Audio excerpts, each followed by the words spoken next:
प्रधानमंत्री मोदी को इसका उद्घाटन नहीं करना चाहिए, ये साधु संतों का काम है। जो साधु संत हैं और धर्माचार्य हैं वो उनका मैटर है, ये हमारा मैटर नहीं है। राष्ट्रीय महासचिव हैं स्वामी प्रसाद मौर्य, वो अक्सर ऐसे बयान देते रहते हैं। जो उन्होंने अब मुद्दे उठाए हैं ये उनसे जा कर के पूछिए, क्योंकि उन्होंने प्रूफ दिया है। लोगों को 5-5 हज़ार रुपये में खरीदा गया। आने वाले लोकसभा में 10-10, 15-15 हज़ार में रुपए में एक वोट खरीदा जाएगा। एक तरफ आप ही के नेता बोलते हैं कि वोट तो ईवीएम से निकल रहा है, एक तरफ आपके ही लोग कह रहे हैं कि ये सत्ता के दुरुपयोग से जो है कि सरकार बन रही है। हर दल का आदमी विरोध कर रहा है, ऐसा नहीं कि विरोध नहीं कर रहा है। लोकसभा के अंदर चुने हुए लोग जा कर के अपनी बात नहीं रख पाए, उनको निष्कासित कर दिया गया, निलंबित कर दिया गया। तो ये काहे का संविधान है भाई?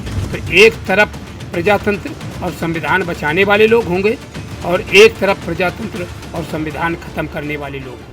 नमस्कार, मैं हूं अशोक कुमार, आप देख रहे हैं INF इंडियन न्यूज फ्रीक्वेंसी। इस समय देश के तमाम सारे हालातों पर चर्चा हो सकती है, तमाम सारे सवाल हो सकते हैं, लेकिन उन सवालों से बचते हुए तमाम सारे नेता और पार्टियां भी नजर आ रही हैं। हमारे साथ इस वक्त मौजूद हैं समाजवादी पार्टी के पूर्व मंत्री भगवती सागर जी।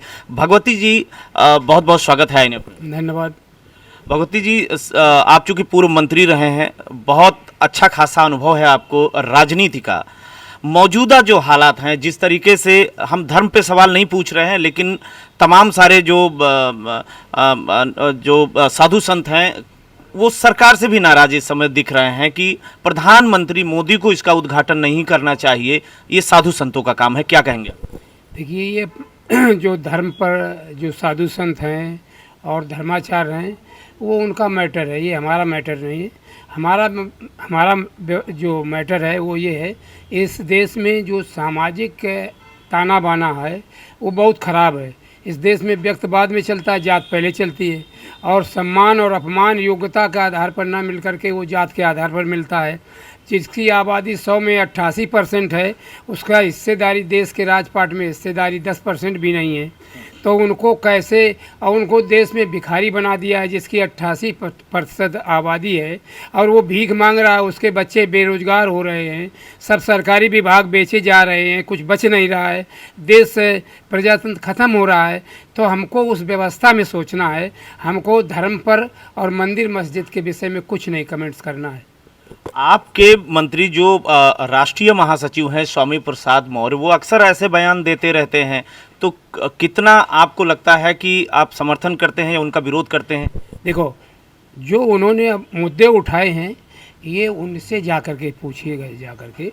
लेकिन उन्होंने जो मुद्दे उठाए हैं वो वैज्ञानिक मुद्दे उन्होंने जो अपने हिसाब से स्टडी करके विथ प्रूफ उन्होंने उठाए हैं, तो उस पर हम कुछ कमेंट्स नहीं कर सकते हैं, क्योंकि उन्होंने प्रूफ दिया है। इसलिए अब उस पर हम लोग कुछ कहें, इसलिए धर्म पर हमें कुछ विवाद नहीं खड़ा करना चाहिए। सर, अभी हाल ही में 5 राज्यों में विधानसभा चुनाव हुआ, खास तौर पर समाजवादी पार्टी राजस्थान में भी चुनाव लड़ रही थी, और मध्य प्रदेश में अखिलेश यादव बहुत सारे कैंपेन करने भी गए, और उनको ये उम्मीद थी कि मध्य प्रदेश से उनको अच्छी खासी सीटें आ सकती हैं और वो किंग मेकर बन सकते हैं, लेकिन आपका रिजल्ट वहाँ 0 रहा। अब क्या करेंगे? 2024 में क्या उम्मीदें लग रही हैं आपको? देखिए, हम वहाँ पर चुनाव में गए थे, निवाड़ी में मैं भी लगभग 18-19 दिन रहा, और वहाँ पर जो मीरा यादव जी लड़ रही थी, दीपक यादव जी की पत्नी, वो नंबर 1 पर दिखाई दे रही थी कि नंबर 1 पर है।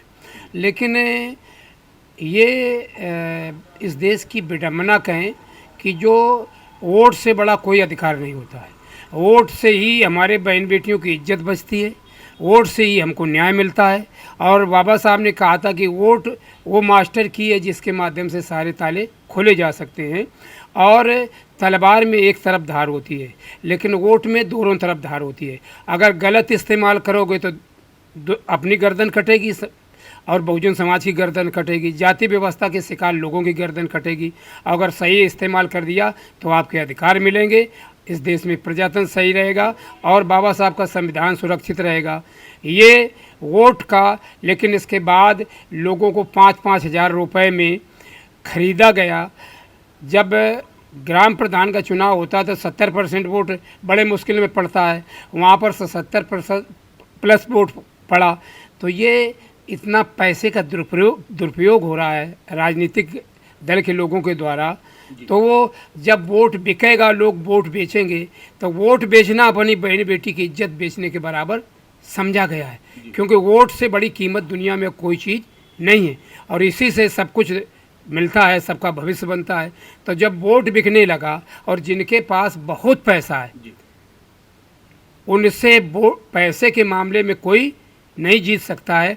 तो मैं तो ये कह रहा हूँ कि पैसा ये गरीबों का पैसा है, ये टैक्स का पैसा है और इस पैसे को दुरुपयोग करके 10-10 हज़ार 15-15 हज़ार में आने वाले लोकसभा में 10-10 15-15 हज़ार में रुपए में एक एक वोट खरीदा जाएगा और इसके बाद प्रजातंत्र खत्म होने की पूरी प्लानिंग मोदी जी, इसी पे हमारा सवाल है, चूंकि आप ये भी एक एलिगेशन लगा रहे हैं सत्ता पक्ष पर कि वोट में वो किसी का भी हो सकता है, जो वोट खरीद रहा है, जो वोट खरीद रहा है, तो एक तरफ वो नैतिक मूल्यों का ह्रास कर रहा है और वो प्रजातंत्र का खत्म कर रहा है, चाहे किस दल का आदमी हो, चाहे कोई नेता हो। वोट खरीदना बहुत बड़ा अपराध है, प्रजातंत्र का वो ख़त्म करने का वो सबसे बड़ा हथियार इस्तेमाल कर रहा है। तो वो सबसे देश का सबसे बड़ा दुश्मन है, चाहे किस दल का आदमी हो, चाहे कोई नेता हो। वोट खरीदना सबसे बड़ा पाप है और वोट बेचना उससे भी बड़ा पाप है। आप लोग कंफ्यूज हैं क्या? एक तरफ आप वोट खरीदने की बात कर रहे हैं, एक तरफ आप ही के नेता बोलते हैं कि वोट तो ईवीएम से निकल रहा है, एक तरफ आपके ही लोग कह रहे हैं कि ये सत्ता के दुरुपयोग से जो है कि सरकार बन रही है और लोग जीत रहे हैं। तो सच्चाई क्या है? ईवीएम सच्चाई है या ये सच्चाई है कि लोग धर्म के बलबूते पे वोट दे रहे हैं या वोट खरीदे जा रहे हैं? देखो, इसमें सब तरह से प्रयास किया जा रहा है। ईवीएम का भी प्रयोग किया जा रहा है और पैसे का भी दुरुपयोग किया जा रहा है और धर्म का भी दुरुपयोग किया जा रहा है। ये सब तरह से लोगों को इतना मानसिक गुलाम बना दिया गया है कि लोग, जैसे 500 का नोट है और अगर असली नोट है और उसको 1 लाख लोग असली नोट को ये कह दें कि नकली है, तो उसको कोई असली नोट को नकली मान करके कोई लेगा नहीं। अगर 500 रुपये का नोट नकली है और उसको 1 लाख लोग ये कह दें कि असली असली असली है, तो वो नकली असली हो जाएगा, असली नकली हो जाएगा।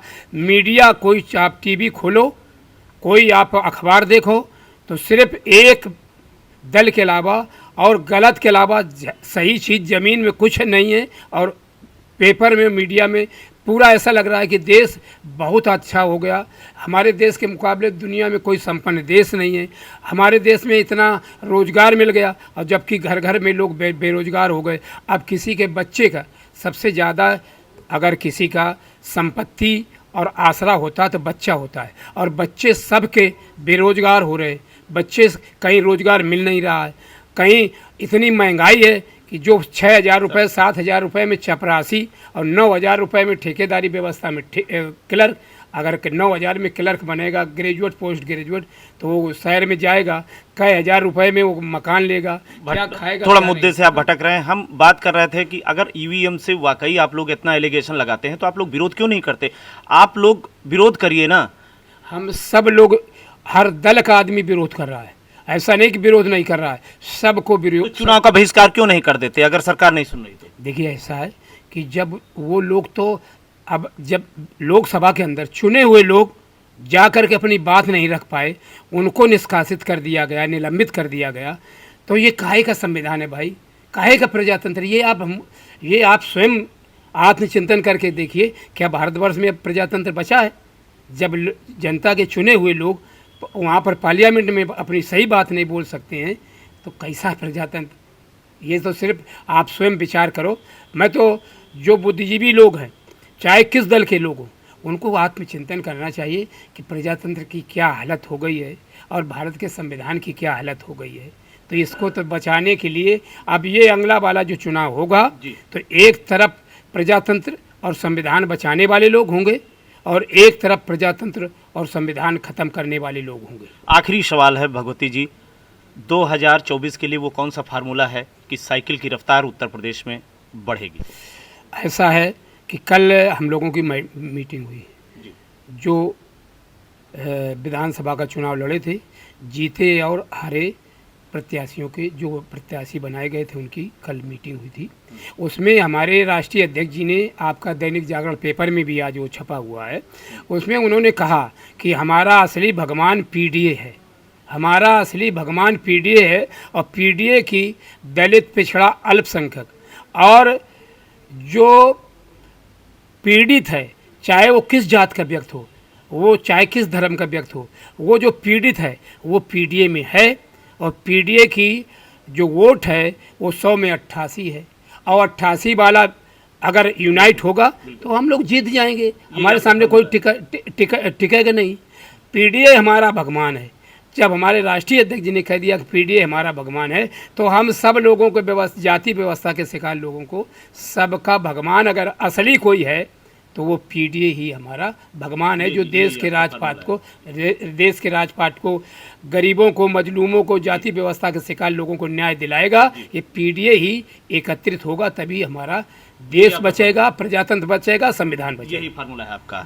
बहुत बहुत धन्यवाद मंत्री जी। तो ये है समाजवादी पार्टी के पूर्व मंत्री भगवती सागर जी, जिन्होंने बेबाक तीन बार उत्तर प्रदेश सरकार में मंत्री रहा।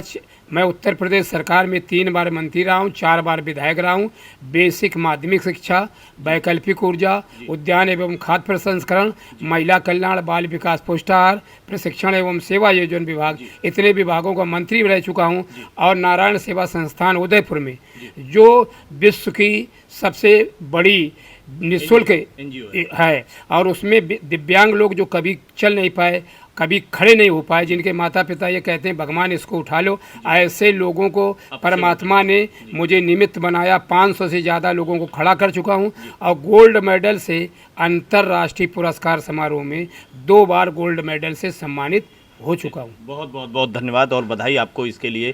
तो ये पूर्व मंत्री भगवती सागर जी हैं, जिन्होंने बेबाक तरीके से उत्तर प्रदेश की राजनीति की बात हमारे सामने रखी है।